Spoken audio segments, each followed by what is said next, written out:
I am here with Andrew Szymanski. He's a producer on Lost Planet 3, one of my favorite series of all times from Capcom. Andrew, tell me, what can I expect from the new game?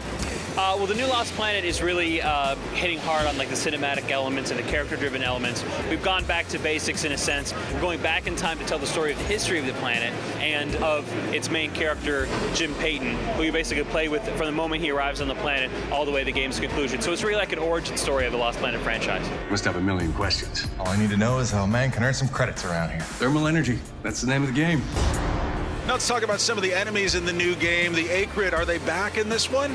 Of course they're back, and we've got more different varieties than ever. One of the great things about setting the game in the past is that we're able to show these larger and more varied types of Akrid, like these wolf-type Akrid that hunt you in packs. And another big differentiation for the third game is we really tried to make the Akrid feel as though they're part of the environment, that they have their own ecosystem that they're part of, that the humans are actually encroaching on. A thief in our midst, here to steal our life. Now the Akrid are obviously very fierce in the new game. Am I going to have some new weapons to fight these guys with?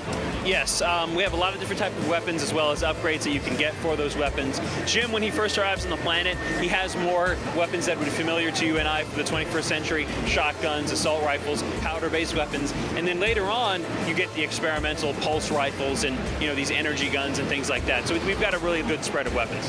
Does this game focus more on the single player again? Please say yes.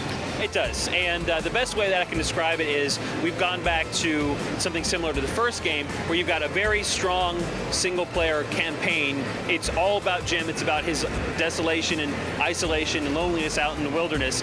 And then separate to that, we have the multiplayer. So multiplayer is still an important part. We wanted to make sure that we were telling a strong narrative-driven story and then giving you a multiplayer on top of that.